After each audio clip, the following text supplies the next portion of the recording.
গ্রীষ্মকালীন রক্ত সংকট মেটাতে স্বেচ্ছায় রক্তদান শিবির পাড়ুইয়ে। বীরভূম জেলার পাড়ুই অঞ্চলের রসাইপুর সেবা সংঘের উদ্যোগে ও মেটেকোনা রেডক্রস সোসাইটির সহযোগিতায় এদিন বাতানুকূল বাসে রক্তদান শিবির সম্পন্ন হয়। বিশ্ব থ্যালাসেমিয়া দিবসকে সামনে রেখে সাথে গ্রীষ্মকাল এইরকম পরিস্থিতিতে জেলায় ব্লাড সেন্টারগুলো রক্তের অভাবে ধুঁকছে। এমতাবস্থায় এইরকম একটা শিবির স্বাভাবিকভাবেই খুব প্রয়োজন ছিল। এই শিবিরে মহিলা ও পুরুষ মিলে সর্বমোট 28 জন মানুষ গরমকে উপেক্ষা করে স্বেচ্ছায় রক্তদানে এগিয়ে আসেন। শিবিরে রক্ত সংগ্রহ করেন সিউড়ি জেলা হাসপাতাল ব্লাড সেন্টার। রসাইপুর সেবা সংঘের সদস্যগণ আলোচনার ভিত্তিতে জাসিম খান ও ইমতাজবাবু বলেন, পাড়ুই এলাকার রক্তদান সম্পর্কে কিছু ভ্রান্ত ধারণা রয়েছে, সেগুলো আলোচনার মাধ্যমে বুঝিয়ে রক্তদান আন্দোলনকে পাড়ুই এলাকায় ছড়িয়ে দেওয়াই আমাদের লক্ষ্য। আয়োজকদের তরফে আহ্বান জানিয়েছেন যারা রক্তদানকে ভালোবাসেন তারা আসুন আমাদের সাথে এসে একসাথে কাঁধে কাঁধ মিলিয়ে কাজ করুন। পাড়ুই থেকে বিপিন পালের রিপোর্ট, বাংলা MM নিউজ।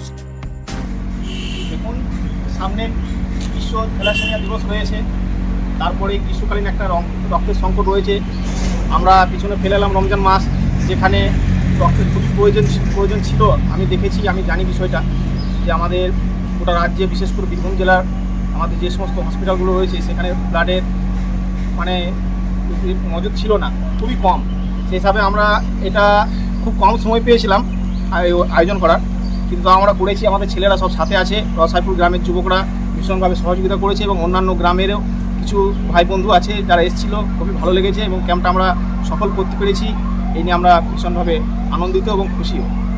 এই যে 8ই মে বিশ্ব থ্যালাসেমিয়া দিবস, তো এই থ্যালাসেমিয়া পেশেন্টের ক্ষেত্রে এই ব্লাড কতটা কার্যকরী হবে?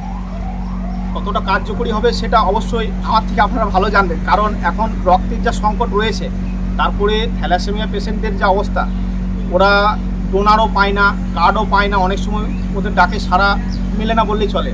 সেহেতু আমার মনে হয় এটা খুব ভালো একটা কাজ হবে এবং ভালো একটা জায়গায় আমি আমাদের সিউড়ি হসপিটালকে, এই ব্লাড ব্যাঙ্কে এই রক্তটা যাচ্ছে, খুব ভালো কাজে দেবে। আমার গ্রামে 2-3 জন থ্যালাসেমিয়া পেশেন্ট রয়েছে, তাদেরও কাজে লাগবে আমি মনে করি, অন্যান্য গ্রামেরও। এই যে গ্রীষ্মকালীন ব্লাড সেন্টারগুলিতে একদম রক্ত ফাঁকা বলতে পারলেই বললেই চলে, তো এই সময়ে যে একটা এই ক্যাম্প, গ্রীষ্মকালীন ক্যাম্প, এখানে কত ইউনিট ব্লাড যাচ্ছে সিউড়ি সেন্টারে?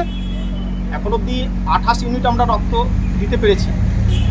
একটু সমস্যা হয়েছে, কারণ আমরা ভেবেছিলাম যে 6 তারিখটা আমরা রবিবার দিন ভেবেছিলাম, একটু গন্ডগোল হয়েছিল, যার জন্য আমার কিছু ডোনার তারা কর্মক্ষেত্রে কাজে বাইরে চলে গেছে, যার জন্য 28 ইউনিট রক্ত আমরা দিতে পেরেছি। আচ্ছা, এই আপনাদের রসাইপুর সেবার সঙ্গে আরও কারা কারা এই ক্যাম্পের সহযোগিতা করছেন বা উদ্যোগী রয়েছেন বলে মনে করছেন? অবশ্যই এর জন্য বিশেষ করে মেটেকোনা রেডক্রস এদের সদস্যদের এবং আমাদের ইস্তাজুল ভাই, নয়নদা এরা রয়েছে, এরা যথেষ্ট সাহায্য করেছে। আরও অন্যান্য রয়েছে যারা আসতে পারেনি, ব্যোমকেশ, এই ধরনের অনেকজন আছে, রাহুল, যাই হোক, তাদেরকে অসংখ্য ধন্যবাদ, যেভাবে আমাদের পাশে দাঁড়িয়ে আমাদেরকে এই ক্যাম্প করতে সাহায্য করেছে। অসংখ্য অসংখ্য ধন্যবাদ তাদেরকে। আচ্ছা, আমি আরেকটা জিনিস জানতে চাই, যে এই ব্লাড ভ্রাম্যমাণ বাসে শিবির করতে গেলে কিভাবে করা যেতে পারে?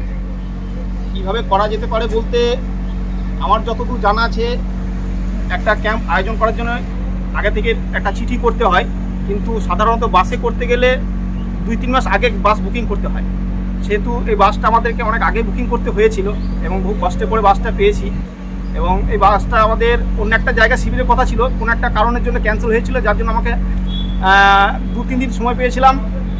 2-3 দিনের ভিতরে আমাকে 2 দিনের ভিতরেই ক্যাম্পটা আমাকে আয়োজন করতে হয়েছে। আচ্ছা, এই বাস বুক করতে গেলে গ্রামের যেসব ক্লাবগুলো আছে বা মসজিদ কমিটি আছে, এরা কি অনায়াসেই বাস পেয়ে যেতে পারে? অবশ্যই, তারা যদি সঠিক জায়গায় যেতে পারে, সঠিক ব্যক্তি, সঠিক সংস্থা হাত দিয়ে কাজ করতে পারে, তাহলে অতি অবশ্যই পেতে পারে। যেমন আমার কাছে সহযোগী হিসেবে রয়েছে মেটেকোনা রেডক্রস, যারা দারুণভাবে সাহায্য করেছে, বলার কিছু নেই, যাদের জন্য আজকে আমি এই ক্যাম্প আয়োজন করতে পেরেছি। ধন্যবাদ।